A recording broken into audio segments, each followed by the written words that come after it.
Assalamualaikum warahmatullahi wabarakatuh. Terima kasih atas kesempatan yang diberikan kepada saya. Saya atas nama Muhammad Yamin dengan stambuk F1C1180886 akan mempresentasikan hasil dari PowerPoint saya yang berjudul Fermentasi Biomasa Berbahan Baku Alga Spirogyra sp terhadap kadar etanol.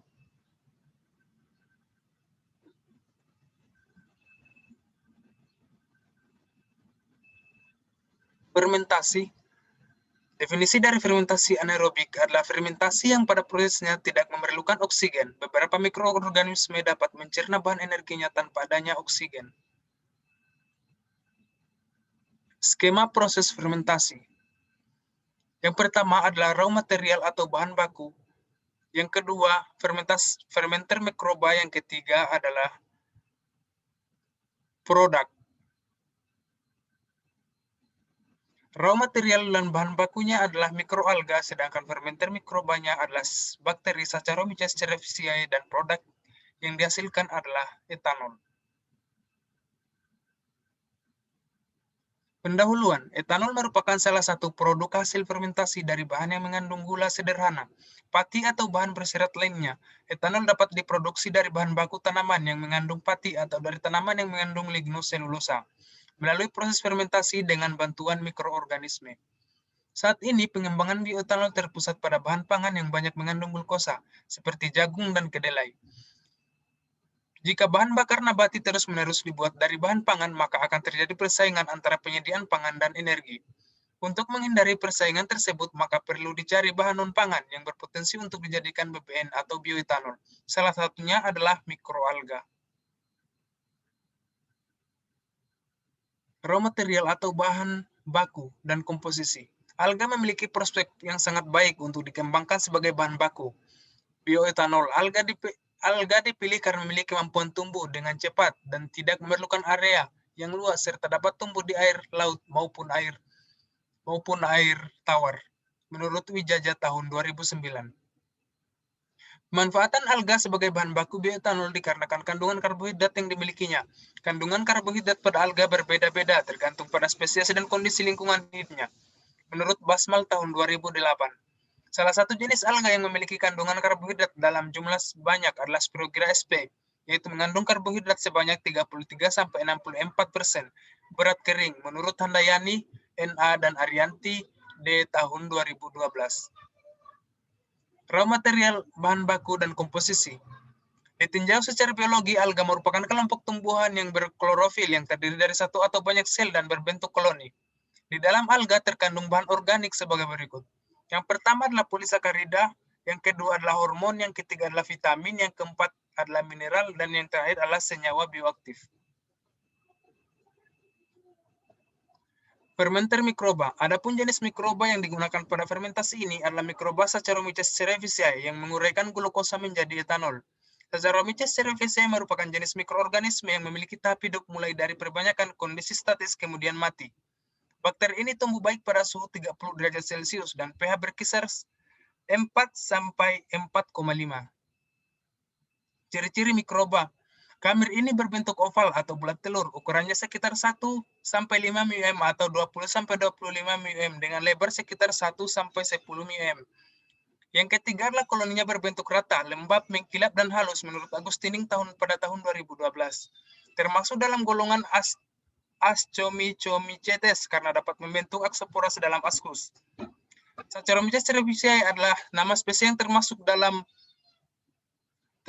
kamir, berbentuk oval dan mempunyai mikrostruktur yang terdiri dari kapsul, dinding sel, membran sitoplasma, nukleus, vakuola, mitokondria, dan sitoplasma.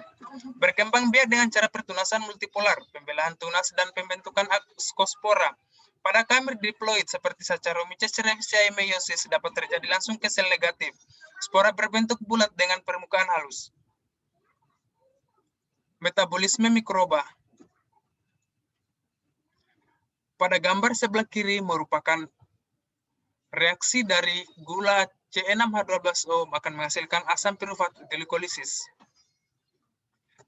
Reaksi ini berlangsung secara anaerob sehingga asam pirufat diubah menjadi asam laktat. Dalam proses ini NADH yang diperlukan dalam siklus Krebs juga tidak terbentuk, akibatnya siklus Krebs terhenti.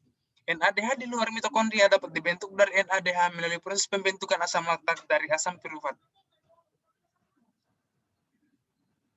Faktor yang mempengaruhi pertumbuhan mikroba. Yang pertama adalah nutrisi. Dalam pertumbuhannya, nutrisi sangat dibutuhkan untuk perkembangbiakannya, yaitu unsur C, ada faktor karbohidrat, unsur nitrogen dengan penambahan pupuk yang mengandung nitrogen, misal ZA, urea, amonia, mineral, dan vitamin-vitamin. Yang kedua adalah suhu. Suhu minimum dan maksimal dapat menyebabkan terjadinya denaturasi enzim sehingga Saccharomyces cerevisiae tidak dapat hidup. Sebagian besar Saccharomyces cerevisiae umumnya tumbuh baik pada kisaran suhu 30 derajat Celcius. Yang ketiga adalah pH. Perubahan pH juga akan mempengaruhi pertumbuhan mikroba. Maka dari itu perlu dilakukan upaya untuk mempertahankan pH dan buffer. Nilai pH optimal berkisar pada 4 sampai 4,5. Pertumbuhan mikroba. Yang pertama adalah fase lag. Fase ini, bakteri Saccharomyces cerevisiae mulai menyesuaikan sel-sel dengan lingkungan pembentukan enzim untuk mengurai substrat. Yang kedua adalah fase eksponensial. Pada fase ini, mikroba mengalami perbanyakan sel dan aktivitas sel meningkat karena pemecahan gula cukup besar. Yang ketiga adalah fase stasioner. Pada fase ini terjadi pertumbuhan Saccharomyces cerevisiae yang terjadi secara konstan atau tetap.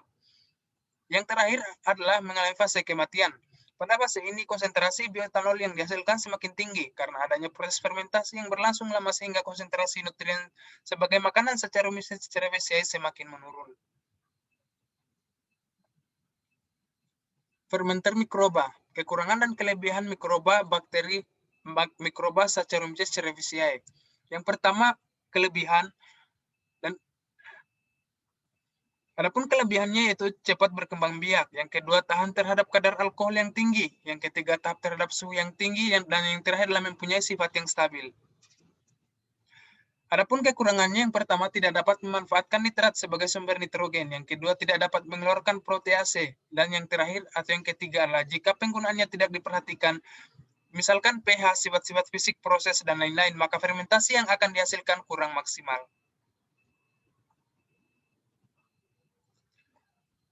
Media fermentasi atau media pertumbuhan mikroba.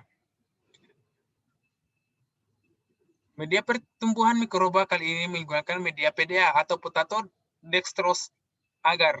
Salah satu media yang digunakan untuk pengujian khamir adalah PDA atau potato dextrose agar yang memiliki pH yang rendah pH 4,5 sehingga menghambat pertumbuhan bakteri yang membutuhkan lingkungan yang netral dengan pH 7,0 dan suhu optimum untuk pertumbuhan antara 30 derajat Celcius. Media pertumbuhan mikroba.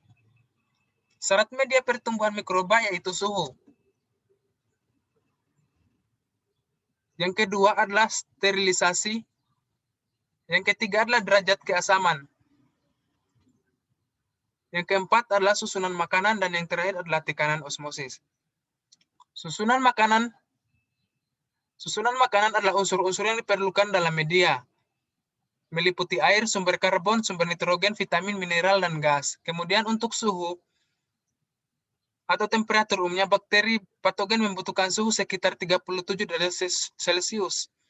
Dengan suhu tubuh manusia, walaupun ada juga bakteri yang membutuhkan suhu tinggi seperti Campylobacter pada suhu 42 derajat Celcius.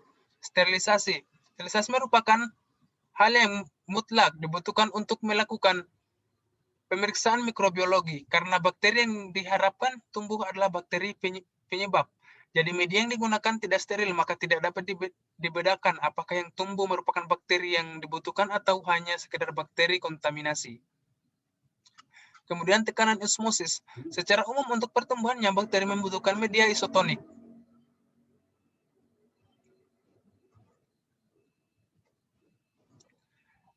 Diagram alel fermentasi biomasa. Biomasa adalah sumber lignoselulosa. Kemudian hidrolisis, kemudian akan memproduk gula sederhana, kemudian fermentasi akan menghasilkan produk etanol, kemudian akan dilakukannya pemurnian etanol. Produk. Adanya variasi jenis dan konsentrasi asam tidak berpengaruh terhadap kadar etanol yang dihasilkan. Dari fermentasi alga Spirogyra sp, fermentasi alga Spirogyra sp menggunakan Saccharomyces cerevisiae selama 10 hari menghasilkan etanol tertinggi 7,537%. Produk. Penurunan kadar etanol yang dihasilkan karena mikroorganisme yang melakukan fermentasi telah mati, sehingga tidak dapat mengubah monosakarida menjadi alkohol yang diinginkan. Maka perlu dilakukan pengukuran waktu optimum fermentasi dengan cara mengukur kadar etanol yang dihasilkan selama 24 jam sekali. Ciri-ciri etanol. Cairan yang mudah menguap, mudah terbakar, tidak berwarna, mudah larut dalam air, bersifat netral, memiliki pH 7, merupakan pelarut non-polar. Waktu fermentasinya adalah fermentasi yang dilakukan selama 10 hari, dilakukan pada suhu ruang antara 27 sampai 31 derajat Celcius. Peristiwa itu umumnya berlangsung 3 sampai 5 hari. Jadi dalam rentang hari itu dapat dimungkinkan kadar etanol yang dihasilkan tinggi dan menurun kembali pada hari ke-6 dan seterusnya.